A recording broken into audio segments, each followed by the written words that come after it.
Hi friends, welcome to Lakshmi Max. இன்னைக்கு என்ன பார்க்க போறோம்னா RRB Group D யோட எஜுகேஷன் குவாலிஃபிகேஷன் 10th இல்லனா ITI அப்படிங்கற மாதிரி கோர்ட் கேஸ் வந்து நடந்துட்டு இருக்கு.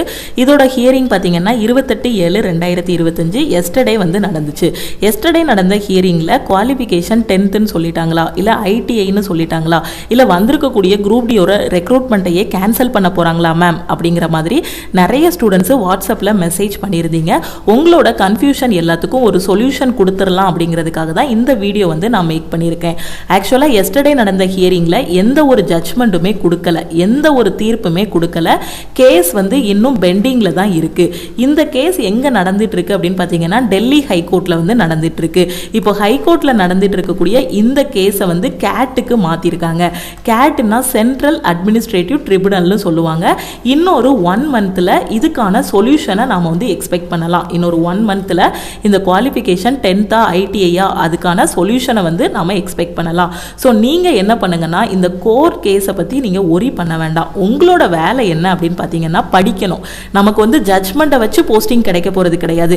நாம படிச்சு எக்ஸாம் நல்லா எழுதணும் அப்படின்னா தான் நமக்கு வேலை கிடைக்கும். நம்ம என்னெல்லாம் படிக்கணும்? Maths, reasoning, general awareness, science எல்லாமே படிக்கணும். ப்ரீவியஸ் இயர் கொஸ்டின்ஸ் எல்லாமே ரிவிஷன் பண்ணணும். கரண்ட் அஃபேர் ரிவிஷன் பண்ணணும். ஃபுல் டெஸ்ட் எடுக்கணும். அந்த ஃபுல் டெஸ்ட்டில் மார்க் கம்மியாச்சு அப்படின்னா அதுக்குன்னு தனியாக வந்து சாப்டர் டெஸ்ட், செக்ஷனல் டெஸ்ட் எடுத்துட்டு அதுக்கப்புறம் நம்மளோட இதை வந்து நம்ம இம்ப்ரூவ் பண்ணணும். நமக்கு இவ்வளோ வேலை இருக்கு. ஸோ இதெல்லாம் விட்டுட்டு இந்த கோர் கேஸ் பற்றி நீங்கள் டிஸ்ட்ராக்ட் ஆக வேண்டாம். நான் ஒவ்வொரு வீடியோலையும் உங்களுக்கு அதை தான் சொல்லிக்கிட்டு இருக்கேன். ஸோ என்னோட ஒப்பீனியன் படி பார்த்தீங்க அப்படின்னா இந்த டைம் வந்து எஜுகேஷன் குவாலிஃபிகேஷன் சேஞ்ச் பண்ண மாட்டாங்க. ஏன்னா நோட்டிஃபிகேஷன் வந்துருச்சு. லட்சக்கணக்கான ஸ்டூடெண்ட் அப்ளை பண்ணிட்டாங்க. குவாலிஃபிகேஷன் 10th சொல்லியே எல்லாரும் அப்ளை பண்ணிட்டாங்க. அப்போ இந்த டைம் வந்திருக்கக்கூடிய ரெக்ரூட்மெண்ட்டை கேன்சல் பண்ணுறதுங்கிறது ஒரு பெரிய ப்ராசஸ். அதை கண்டிப்பாக பண்ண மாட்டாங்க. அப்படியே குவாலிஃபிகேஷனை மாற்றினாலுமே இனி ஃபியூச்சரில் வரக்கூடிய நோட்டிஃபிகேஷனுக்கு தான் குவாலிஃபிகேஷன் மாறுமே தவிர இந்த டைம் வந்திருக்கக்கூடியதுக்கு குவாலிஃபிகேஷன் மாறாது. அதனால் இந்த டைம் 10ஆம் கிளாஸ் வச்சு அப்ளை பண்ண ஸ்டூடெண்ட்டு உங்களுக்கு கிடைச்ச ஒரு கோல்டன் ஆப்பர்ச்சுனிட்டியாக இதை வந்து பயன்படுத்திக்கோங்க. கரெக்டாக படிங்க. இன்னும் எந்தெந்த இடத்துல வீக்காக இருக்கீங்களோ அது எல்லாத்தையுமே இம்ப்ரூவ் பண்ணுங்க. இந்த கோர்ட் கேஸோட ஸ்டேட்டஸ் வந்து செக் பண்ணுறதை நீங்களே செக் பண்ணிக்கலாம். எப்படின்னா கூகுளில் போயிட்டு ஹைகோர்ட் ஆஃப் டெல்லி இல்லைனா டெல்லி ஹைகோர்ட்டுன்னு டைப் பண்ணுங்க. ஸோ ஜஸ்ட்டு ஹைகோர்ட் டெல்லின்னு டைப் பண்ணிங்கன்னா கூட டெல்லி ஹைகோர்ட்டோட வெப்சைட் வந்துடும். ஓகே, ஸோ இதை கிளிக் பண்ணிங்க அப்படின்னா உங்களுக்கு இந்த மாதிரி ஓப்பன் ஆகும். ஓகே, ஸோ இதில் வந்து நீங்கள் கேஸோட ஸ்டேட்டஸ் வந்து செக் பண்ணிக்கலாம். கேஸோட டைப் வந்து கேட்கும். இங்கே கேஸ் ஸ்டேட்டஸ் இருக்கு இல்லையா? ஸோ இதை கிளிக் பண்ணிங்கன்னா கேஸோட டைப் வந்து கேட்கும். அதை நீங்கள் செலக்ட் பண்ணணும். WPCன்னு செலக்ட் பண்ணணும். கேஸ் நம்பர், இந்த கேஸ் நம்பர் ஜஸ்ட் குரூப் டியோட கோர்ட் கேஸ் நீங்கள் கூகுளில் போட்டாலே இந்த கேஸ் நம்பர் வந்து கிடைச்சிரும். 2771 இந்த கேஸ் நம்பரை இந்த இடத்துல போடுங்க. அதுக்கப்புறம் இந்த வருஷம் தானே நடந்துட்டு இருக்கு. ஸோ 2025 இயர் கொடுங்க. இதில் கொடுத்துருக்க கேப்சாவை என்ட்ரு பண்ணிட்டு இந்த சப்மிட்டை நீங்கள் கிளிக் பண்ணுங்க. ஓகே, ஸோ கிளிக் பண்ணதும் பார்த்தீங்க அப்படின்னா கேஸோட ஸ்டேட்டஸ் வந்து உங்களுக்கு தெரிஞ்சிடும். ஓகே, இங்கே பாருங்க நல்லா பெண்டிங். ஓகே, ஸோ இன்னும் கேஸ் வந்து பெண்டிங்கில் தான் இருக்கு. ஜட்ஜ்மெண்ட் எதுவுமே கொடுக்கல. ஆக்சுவலாக இதை நீங்கள் செக் பண்ணவே வேண்டாம்னு நான் சொல்கிறேன். நீங்கள் படிக்கிறத மட்டும் ஃபோக்கஸ் பண்ணுங்க. ஸோ இதை பற்றி நீங்கள் ஒரி பண்ண வேண்டாம். திருப்பியும் அதை தான் நான் சொல்கிறேன். எப்படினாலுமே நமக்கான ஒரு சொல்யூஷன் வந்து கொடுத்துருவாங்க. நமக்கு என்னைக்கு வந்து ஜட்ஜ்மெண்ட் கொடுக்குறாங்களோ அதுக்கு அடுத்த நாளே நாளும் ரயில்வே டிபார்ட்மெண்ட்ல இருந்து எக்ஸாம் டேட் வந்து அனௌன்ஸ் பண்ணிடுவாங்க. அதனால நாம வந்து நம்ம சைட்ல இருந்து ரெடியா இருக்கணும். நான் இவ்வளோ நாள் வரைக்கும் கோர்ட் கேஸை பற்றியே யோசிச்சுட்டே இருந்துட்டேன். எக்ஸாம் டேட் வந்ததுக்கப்புறம் நம்ம இதை சொல்ல முடியாது. இவ்வளோ நாள் வரைக்கும் நான் எக்ஸாம் தள்ளி போகும், எக்ஸாம் கேன்சல் ஆகும் அப்படிங்கிற மாதிரி படிக்காமலே இருந்துட்டேன் அப்படிங்கக்கூடிய எந்த ஒரு காரணமுமே நம்ம சொல்ல முடியாது. நிறைய ஸ்டூடெண்ட் பார்த்தீங்கன்னா ஹிடனாக உட்காந்து படிச்சுட்டு இருக்காங்க. ஓகேவா? நோட்டிஃபிகேஷன் வர்றதுக்கு முன்னாடியிலேருந்தே படிச்சுட்டு இருக்காங்க. ஏன்னா எப்போ எந்த ரெக்ரூட்மெண்ட்டுக்கு எஜுகேஷன் குவாலிஃபிகேஷன் மாற்றுவாங்கன்னு தெரியாது. ரெக்ரூட்மெண்ட் வருமா வராதா அப்படிங்கிற மாதிரி தெரியாது. அதனால் வாய்ப்பு கிடைச்சிருக்கும் போதே அதை வந்து நம்ம பயன்படுத்திக்கணும். ஓகே, ஸோ அதனால இந்த டைம் கிடைச்சிருக்க வாய்ப்பு எல்லாருக்கும் ஒரு கோல்டன் ஆப்பர்ச்சுனிட்டி. நான் மறுபடியும் சொல்லிடுறேன். ஸோ கரெக்டாக அதை வந்து யூட்டிலைஸ் பண்ணிக்கோங்க. நீங்கள் எல்லாமே படிச்சிட்டிங்க அப்படின்னா ரிப்பீட்டடாக டெஸ்ட் எடுத்து அந்த டெஸ்ட்டை வந்து அனலைஸ் பண்ணுங்க. நான் இன்னுமே படிக்கவே ஆரம்பிக்கலைங்கிற ஸ்டூடெண்ட்டு ஃபஸ்ட்டு சிலபஸை வந்து கம்ப்ளீட் பண்ணிடுங்க. ஓகே, ஸோ இதே மாதிரி தான் NTPCக்கு பார்த்தீங்கன்னா எக்ஸாம் வந்து தள்ளி போகும், எக்ஸாம் டேட் வந்து அனௌன்ஸ் பண்ண மாட்டாங்கன்னு சொன்னாங்க. அதே மாதிரி பாருங்கள் NTPC கிராஜுவேட்டுக்கு எக்ஸாம் டேட் வந்து அனௌன்ஸ் பண்ணிட்டாங்க. அனௌன்ஸ் பண்ணி அதுக்கான எக்ஸாமும் முடிஞ்சு போச்சு. அதுக்கப்புறம் இப்போ அண்டர் கிராஜுவேட்டுக்கான எக்ஸாமு August 7 ஸ்டார்ட் பண்ண போகிறாங்க. இன்னைக்கு ஈவினிங் பார்த்தீங்கன்னா இதுக்கான சிட்டி இன்டிமேஷனும் உங்களுக்கு வந்து ரிலீஸ் பண்ணிடுவாங்க. ஓகே, அடுத்தடுத்து அவங்க சைடில் என்னென்ன பண்ணணுமோ எல்லாத்தையும் ரயில்வே டிபார்ட்மெண்ட்லேருந்து பண்ணிட்டு இருக்காங்க. ஸோ நம்ம சைட்ல இருந்து நம்ம பண்ண வேண்டியது ஒரே ஒரு வேலை தான், என்னது? படிக்கணும். ஓகேவா? அதனால டிஸ்ட்ராக்ட் ஆகக்கூடாது. காம்படிட்டிவ் எக்ஸாம் படிக்கிறப்போ பார்த்தீங்கன்னா ஒரு லட்சக்கணக்கான டிஸ்ட்ராக்ஷன் வரும். நமக்கு ஒரு நாளைக்கே 100 டிஸ்ட்ராக்ஷன் வரும். நம்ம படிச்சுட்டு இருப்போம், நம்ம மைண்ட் ஒரு நெகட்டிவ் தாட்டை சொல்லும், இல்லைனா பக்கத்தில் நம்ம ஃப்ரெண்டு யாராவது சொல்லுவாங்க, இல்லை நாம ஒரு வாட்ஸ்அப் குரூப்ல இருப்போம், அந்த வாட்ஸ்அப் குரூப்ல ஏதாவது ஒரு இதை எடுத்து போஸ்ட் பண்ணுவாங்க, இந்த எக்ஸாம் கேன்சல் ஆக போகுது, இனிமேல் ரயில்வேல எக்ஸாமே வராது அப்படிங்கிற மாதிரி ஏதாவது ஒரு இதை வந்து போஸ்ட் பண்ணுவாங்க. அப்போ நம்ம மைண்ட் என்ன ஆகும்? நெகட்டிவா டிஸ்டர்ப் ஆகும். ஓகேவா? அந்த மாதிரி டிஸ்டர்பன்ஸுக்குலாம் நீங்க அலோவ் பண்ணவே கூடாது. காம்படிட்டிவ் எக்ஸாம் படிக்கும்போது ஃபுல்லா உட்காந்து படிங்க. ஓகேவா? வேற எந்த ஒரு டிஸ்ட்ராக்ஷனையுமே இது பண்ணாதீங்க. நோட்டிஃபிகேஷன் எப்போ வரும்னு நிறைய ஸ்டூடெண்ட் கேட்பாங்க. நோட்டிஃபிகேஷன் வந்ததுக்கு அப்புறம் அப்ளிகேஷன் டேட் எப்போ முடியுதும்பாங்க. அப்ளிகேஷன் டேட் முடிஞ்சதுக்கு அப்புறம் எக்ஸாம் டேட் எப்போன்னு கேட்பாங்க. எக்ஸாம் வந்ததுக்கு அப்புறம் கட் ஆஃப் எவ்வளவு வரும், ரிசல்ட் எப்போ வரும். ஆக்சுவலா நம்ம இந்த பிரசன்ட்ல இருக்கணும். ஓகேவா? எல்லாரும் ரொம்ப ஃபியூச்சரை பத்தி திங்க் பண்ணணும். பட் ஃபியூச்சரை பத்தி திங்க் பண்றோம் அப்படின்னா பிரசன்ட்ல அதுக்கான உழைப்பை போட்டா மட்டும்தான் ஃபியூச்சர்ல சக்சஸ் கிடைக்கும். ஓகேவா? நம்ம ஃபியூச்சர்ல வரக்கூடிய அந்த ரிசல்ட்டை பத்தி மட்டுமே யோசிச்சுட்டு இருக்க கூடாது. அதுக்கான உழைப்பை இப்போ பிரசன்ட்ல போடணும். பிரசன்ட்ல போடுற உழைப்பு தான் நமக்கு ஃபியூச்சர்ல சக்சஸா கிடைக்கும். ஓகேவா? அதனால கிடைக்கிற டைம் எல்லாம் வேஸ்ட் பண்ணாதீங்க. வேஸ்ட் பண்ணாம கரெக்டா உட்காந்து படிங்க. நம்ம லக்ஷ்மி மேக்ஸ் ஆப்ல பாத்தீங்கன்னா குரூப் டிக்கான ஃபைனல் செலெக்ஷன் பேட்சும் நம்ம ஸ்டார்ட் பண்ணியாச்சு. ஏன்னா இது வரைக்கும் ஒரு 5 பேட்ச் வந்து நம்ம ஸ்டார்ட் பண்ணி அந்த பேட்ச் கம்ப்ளீட் பண்ணிட்டோம்.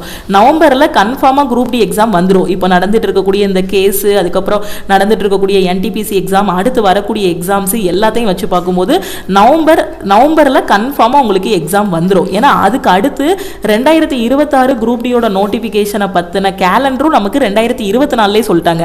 2025 நோட்டிபிகேஷன் வரும், 2026 இன்னொரு குரூப் டி எக்ஸாம் வரும், இன்னொரு NTPC எக்ஸாம் வரும் அப்படிங்கிறதுக்கான கேலண்டரும் நமக்கு கையில கொடுத்துட்டாங்க.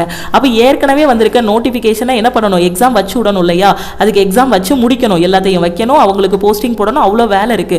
அப்ப கண்டிப்பா நவம்பருக்குள்ள எக்ஸாம் வந்துடும். நீங்க இன்னும் படிக்க ஆரம்பிக்கல அப்படின்னா குயிக்கா படிக்க ஆரம்பிங்க. இந்த கோர்ட் கேஸோட ஜட்ஜ்மெண்ட் வந்து தெளிவா கொடுப்பாங்க இல்லையா? 10th தான் குவாலிஃபிகேஷன், ITI தான் குவாலிஃபிகேஷன் சொல்லுவாங்க இல்லையா?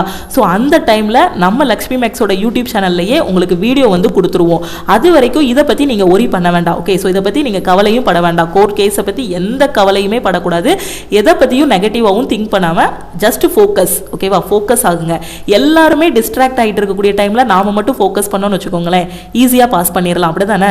ஸோ எல்லாரும் டிஸ்ட்ராக்ட் ஆகிட்டு இருப்பாங்க. எக்ஸாம் வருமா வராதா, இல்ல வேற ஏதாவது ஒரு விஷயத்துல டிஸ்ட்ராக்ட் ஆகிட்டு இருப்பாங்க. யூடியூப்ல வந்து ஷார்ட்ஸ் பார்க்கறது, இல்ல யாரு கூடயாவது உட்காந்து ரொம்ப நேரம் சேட் பண்றது, இல்ல அந்த வயசு கோளாறுல ஏதாவது பண்றது, அந்த மாதிரி பண்ணிட்டு இருக்க டைம்ல நாம மட்டும் நம்மளோட இதுல ஃபோக்கஸ்டா இருந்தோம்னு வச்சுக்கோங்களேன், ஈஸியா உள்ள போயிடலாமா? அப்போ டிஸ்ட்ராக்ஷன் இருக்கக்கூடாது. உங்களை நீங்களே மாத்திக்கோங்க. கண்டிப்பா ஈஸியா டிஸ்ட்ராக்ட் ஆகக்கூடிய வயசு தான் நமக்கு. அப்படிதானே?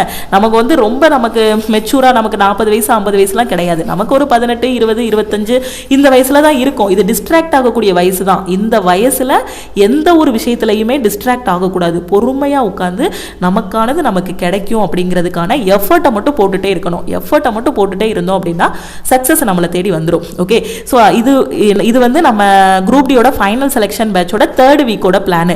ஆல்ரெடி பேட்ச்ல இருக்க ஸ்டூடெண்ட் 2 வாரம் கம்ப்ளீட் பண்ணிட்டாங்க. நம்ம first batch, second batch, 3rd பேட்ச்ல இருந்த ஸ்டூடெண்ட்ஸ் எல்லாம் பாத்தீங்கன்னா இப்போ ஃபுல் டெஸ்ட் எடுக்க ஆரம்பிச்சிட்டாங்க. ஸோ ஃபைனலா நவம்பர்ல எக்ஸாம் வர்றதுனால 100 டேஸுக்கான பேட்ச் வந்து இப்போ நியூவா ஸ்டார்ட் பண்ணியிருக்கோம். ஸோ இந்த குரூப் டியோட பேட்ச்ல இருக்க ஸ்டூடெண்ட் 2 வாரத்துக்கான பிளான் வந்து கம்ப்ளீட் பண்ணிட்டாங்க. இந்த 3rd வீக்ல என்னென்ன படிக்கணும் அப்படின்னு பார்த்தீங்கன்னா, டே 1ல ரீசனிங்ல டைரக்ஷன் படிக்கணும், டே 2ல டைரக்ஷன், டே 3ல பார்த்தீங்கன்னா நம்பர் சீரிஸ் படிக்கிற மாதிரி இருக்கும், டே 4லயும் நீங்க நம்பர் சீரிஸ், டே 5லயும் நம்பர் சீரிஸ். ஓகேவா? டே 6ல பார்த்தீங்கன்னா ஆவரேஜ் டாபிக் வந்து படிக்கிற மாதிரி இருக்கும், டே 7லயும் ஆவரேஜ், டே 8ல பார்த்தீங்கன்னா first week, second week, 3rd week இது ஃபுல்லாத்தையும் நீங்க வந்து ரிவைஸ் பண்ணணும். சாட்டர்டே வந்து உங்களுக்கான டெஸ்ட் வந்து இருக்கும். ஓகேவா? ஸோ கரெக்டாக ஃபாலோ பண்ணுங்க. நான் இன்னுமே படிக்க ஆரம்பிக்கல மேம், இனி இருக்கக்கூடிய டைம்ல நான் படிக்கணும்னு நினைக்கிறேன் அப்படிங்கிற ஸ்டூடெண்ட் நம்ம லக்ஷ்மி மேக்ஸ் ஆப்ல நம்ம கொடுத்துருக்கக்கூடிய இந்த குரூப் டியோட பேட்ச்ல ஜாயின் பண்ணிக்கோங்க. ஸோ இதில் உங்களுக்கு எவ்ரி வீக் என்னென்ன படிக்கணுங்கிறதுக்கான சிலபஸ், மெட்டீரியல், கிளாஸஸ் எல்லாமே கையில் கொடுத்துருவோம். தமிழ் அண்ட் இங்கிலீஷில் கிளாஸஸ் வந்து கொடுத்துருப்போம். ஒவ்வொரு வாரமும் சாட்டர்டே டெஸ்ட்டும் இருக்கும். நீங்கள் குரூப் டிக்கு இப்போ படிக்க ஆரம்பித்தா கூட கண்டிப்பாக நவம்பருக்குள்ளே உங்களால் ரெடியாக முடியும். ஏன்னா இப்போ ஜூலை முடிஞ்சிருச்சு. ஓகேவா? ஸோ அதை முடிஞ்சிருச்சுன்னு வச்சுக்கலாம். ஆகஸ்ட், செப்டம்பர், அக்டோபர் எத்தனை நாள் இருக்குது? 90 நாள். குறைஞ்சது 90 நாள் கையில் டைம் இருக்குது. இந்த 90 நாளை கரெக்டாக யூட்டிலைஸ் பண்ணால் கூட உங்களால் குரூப் டி எக்ஸாம் வந்து கிளியர் பண்ண முடியும். இனியும் டைம் வேஸ்ட் பண்ணாமல் டிஸ்ட்ராக்ட் ஆகாமல் படிக்க ஆரம்பிங்க. ஓகே, ஸோ நான் இந்த குரூப் டி பேட்சில் ஜாயின் பண்ணணும்னு நினைக்கிற ஸ்டூடெண்ட்டு இந்த நம்பரை லக்ஷ்மி மேக்ஸ்ன்னு சேவ் பண்ணிவிட்டு இந்த நம்பருக்கு ஐ வாண்ட் ஆல் இன் ஒன்னு மெசேஜ் பண்ணுங்கள். நீங்கள் மெசேஜ் பண்ணதும் டீமில் இருந்து காண்டாக்ட் பண்ணிவிட்டு ஜிபே நம்பர் இல்லை அக்கௌண்ட் நம்பர் கொடுப்பாங்க.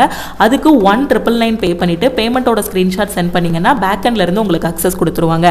எனக்கு ஏஜ் பார் ஆயிருச்சு மேம், இந்த குரூப் டி தான் எனக்கு கடைசி சான்ஸு, இதுக்கப்புறம் என்னால் எக்ஸாம் அப்ளை பண்ண முடியாது, எனக்கு 1 இயரில் மட்டும் கிளாஸ் போதும் அப்படிங்கிற ஸ்டூடெண்ட்டு 1499 பே பண்ணி 1 இயர் வேலிடிட்டியில் நீங்கள் கிளாஸில் ஜாயின் பண்ணிக்கலாம். ஓகே, இதில் இருக்கிறத மட்டும் படித்தாலே உங்களால் குரூப் டி எக்ஸாம் வந்து ஃபர்ஸ்ட் அட்டம்ப்டில் கிளியர் பண்ண முடியும்.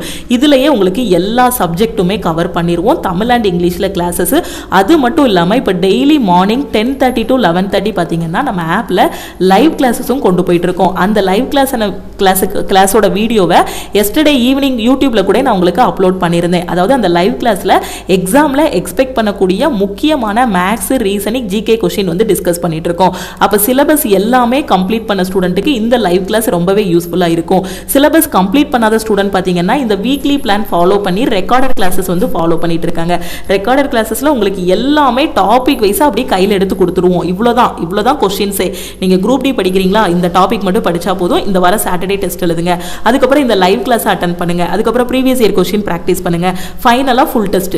இவ்வளோதான் ஸ்டெப்பு, 3 ஸ்டெப்பு. ஃபஸ்ட்டு சிலபஸ் படிக்கணும், அதுக்கப்புறம் ப்ரீவியஸ் இயர் கொஸ்டினை ப்ராக்டிஸ் பண்ணணும், நம்ம லைவ் கிளாஸ் அப்படி சைடில் அட்டன் பண்ணிகிட்டே வரணும், அதுக்கப்புறம் ஃபுல் அண்ட் ஃபுல் டெஸ்ட் எடுக்கணும். Full test, chapter test, sectional test எடுத்து அனலைஸ் பண்ணணும். அவ்வளோதான், 100க்கு 90க்கு மேலே ஸ்கோர் பண்ணிடலாம். நம்ம போடக்கூடிய எஃபர்ட் நீங்கள் கேள்விப்பட்டிருப்பீங்க, ஒரே ஸ்டூடெண்ட்டே 2 போஸ்டிங் 3 போஸ்டிங் வாங்குவாங்க. அதுக்கு காரணம் என்ன? அவங்க வந்து அந்த 90+ வந்து எய்ம் பண்ணுவாங்க. ஜஸ்ட் கட் ஆஃபுக்கு படிக்காதீங்க. ஜஸ்ட் கட் ஆஃப் மட்டும் போதும், எனக்கு 60 மார்க் போதும், 50 மார்க் போதும் அப்படிங்கிற மாதிரி படிக்காதீங்க. நான் 90 மார்க் எடுத்துருவேங்கிற மாதிரி படிங்க. கண்டிப்பாக பாஸ் பண்ண முடியும். நம்மள மாதிரி ஆட்கள் தானே பாஸ் பண்ணி ஃபர்ஸ்ட் டாப்பராக உள்ள போகிறாங்க. அப்போ நம்மளாலே முடியும் இல்லையா?